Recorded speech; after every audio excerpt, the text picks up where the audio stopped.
শরীফ ওসমান হাদি একজন সম্মুখ সারির জুলাই যোদ্ধা। আজকে এই বাংলাদেশকে হাদিদেরকে রক্ষা করতে হবে।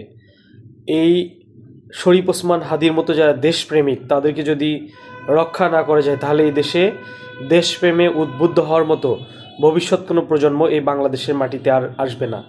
কারণ হচ্ছে এই শরীফ ওসমান হাদিরাই কিন্তু জুলাই বিপ্লব ঘটিয়েছে, 5 অগাস্ট ঘটিয়েছে।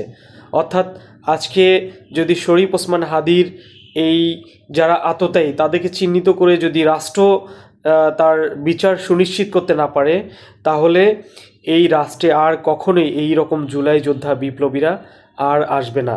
কারণ তাকে পরিকল্পিতভাবে হত্যার যে উদ্যোগ নেওয়া হয়েছিল, এটি শুধুমাত্র একটাই কারণ ছিল যে যাতে করে এই ধরনের সত্যের পক্ষে, ন্যায়ের পক্ষে যারা কথা বলবে, যারা বাংলাদেশকে একটা সুন্দর দেশে বিনির্মাণের অংশীদার হিসেবে নতুন বাংলাদেশে পরিণত করতে চায়, তাদেরকে পরিকল্পিতভাবে হত্যা করতে হবে।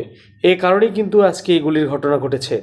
তো অবশ্যই এই রাষ্ট্র যদি এরকম চুপ করে ঘাপটি মেরে বসে থাকে আর যদি এই ধরনের অপকর্ম দেখতে থাকে, তাহলে এই সম্পূর্ণ এই রাষ্ট্রের যে জুলাই বিপ্লব থেকে যে জন্ম নেওয়া একটা সরকার ব্যবস্থা, সেটা কিন্তু সম্পূর্ণ রূপে এই জুলাই যোদ্ধাদের সাথে একটা কনফ্লিক্ট, একটা অবস্থানে চলে যাবে। অচিরেই এই হাদিদেরকে রক্ষা করার জন্য বাংলাদেশ সরকারকে উদ্যোগ নিতে হবে, তাদেরকে ডিটেক্ট করতে হবে এবং এই ধরনের অপরাধী চক্র যারাই থাকুক না কেন তাদের বিরুদ্ধে কঠোর আইন প্রয়োগ করে আইনের আওতায় নিয়ে এসে বিচার, অর্থাৎ দৃশ্যমান কার্যকরী শাস্তিমূলক ব্যবস্থা গ্রহণ করতে হবে এবং আইনশৃঙ্খলা বাহিনী সহ সবাইকে সজাগ হয়ে এই ধরনের অপকর্ম উৎখাত করতে হবে। তাহলেই এই হাদিরা বেঁচে থাকবে।